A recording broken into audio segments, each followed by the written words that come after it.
And government currently has a total debt stock of 205.5 billion Ghana cedis hanging around its neck.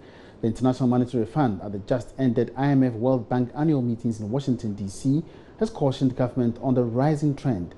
But what exactly that these debt jargons mean and debt guarantees also mean? Philip Namfuri breaks it down. Hello and welcome to another edition of Joy Business, breaking it down with me, Philip Namfuri. When we talk about government guaranteeing debt, what exactly do we mean? That's our focus for this segment and this discussion today.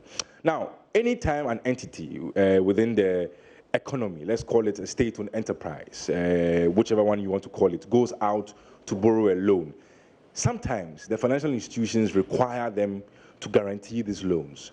So you more often than not hear that government has guaranteed some debt of an entity, or let's take even the most recent Ghana Amalgamated Trust, the GAT. And we heard that the government was going to guarantee the funds that the pension funds were going to advance to GAT to give to the banks that were distressed or couldn't meet their minimum capital requirement.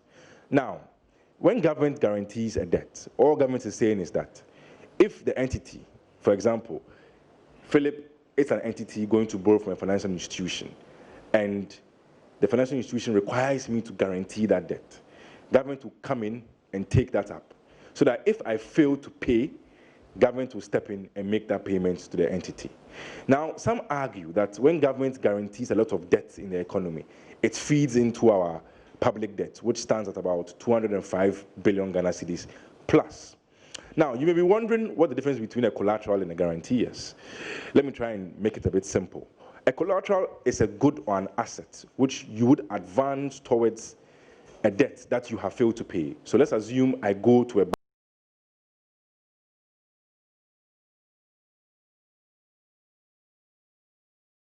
The bank will use that, sell it off, and take the money which I owe them.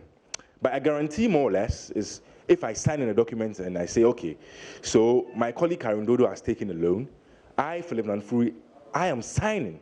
In case Karen doesn't pay back, I will step in and make good Karen's promise to the bank. So that's essentially the difference between a collateral and a guarantee. But government guarantees are good. They provide some comfort to investors, to financial institutions, to lend money and invest in the economy and even give money to entities. But it becomes a burden when they become too much and they form parts, or in the event that an entity fails to pay back, government has to step in and make that payment. Then it goes into the public debt. The public debt is divided into two main parts. Domestic debt, where government borrows from within the Ghanaian economy, and external debt. And then with the external debt, we can borrow from multilateral creditors, bilateral creditors, export credit agencies. We can borrow from the international capital markets. That's where we take our bonds, etc. from. And a range of sources. And even we can borrow from other international banks. That's one, we call it commercial credit. So government borrows domestic and external. But sometimes there is a need for them to guarantee some debt that some entities go for.